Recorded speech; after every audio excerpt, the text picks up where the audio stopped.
In today's video, I'm going to show you exactly how to clone a scenario in Make, the powerful automation platform, so you can duplicate your workflows in seconds without having to rebuild them from scratch. Make is one of the most flexible no-code automation tools available right now, and knowing how to clone scenarios properly is one of those foundational skills that saves you enormous amounts of time, especially once your automations start getting complex. If you find this helpful, please hit that like button and subscribe so you never miss a new tutorial. And let's get started. The first thing you need to do is head to your Make dashboard.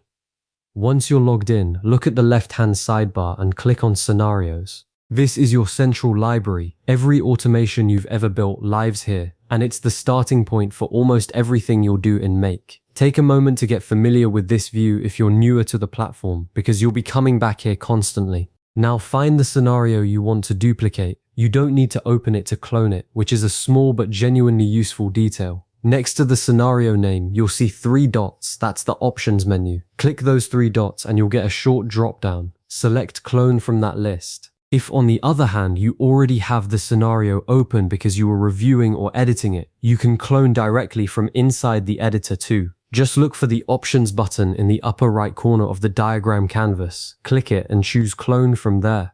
Both routes lead to exactly the same place, so use whichever is more convenient for where you already are. After you click Clone either way, a small configuration window will appear. This is where most people rush past something important, so pay close attention here. You'll see a toggle labeled Map Everything. When you turn this on, Make creates a fully configured copy of the original scenario, meaning it carries over all of your field mappings, filters, conditions, and data transformations exactly as they were set up. This is what you want in most cases, particularly if you're cloning a scenario to use as a template or to run in a parallel workflow without having to reconfigure every single module. If you leave Map Everything off, the clone will copy the structural layout of your scenario, the modules and their connections, but it won't preserve the internal configuration of those modules. That can be useful if you're intentionally starting fresh with the same skeleton, but if you want an exact working copy, always toggle that option on.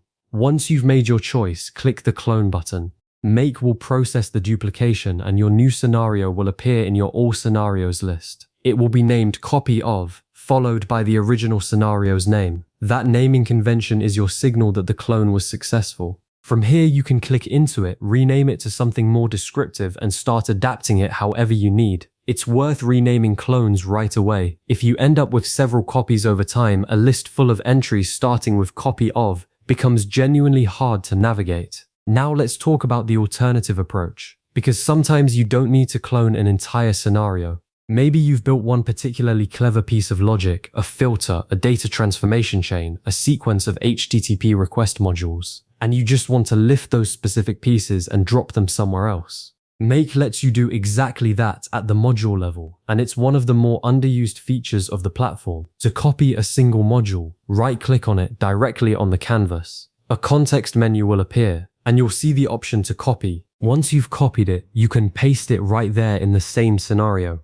Useful for quickly building repetitive parallel branches, or you can open a completely different scenario and paste it there. The module will carry its configuration with it, so you won't need to re-enter your field mappings or settings from scratch. This is a real time saver when you're building similar workflows for different clients or different data sources. If you need to grab several modules at once, hold down the Shift key, and then click and drag your mouse across the canvas to draw a selection box over the group of modules you want.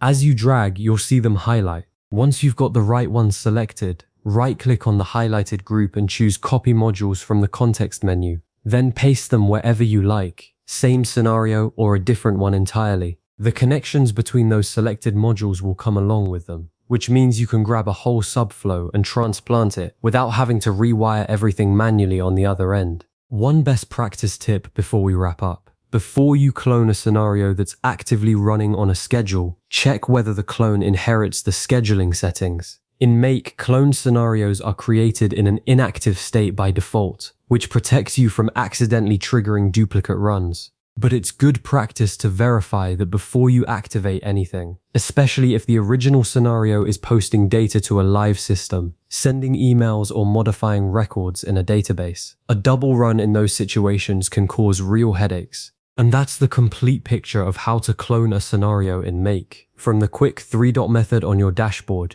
to the in-editor options route, through the map everything toggle that preserves your full configuration, all the way down to copying individual modules or whole groups of them across different workflows. You now have the full toolkit to move fast without rebuilding things you've already perfected.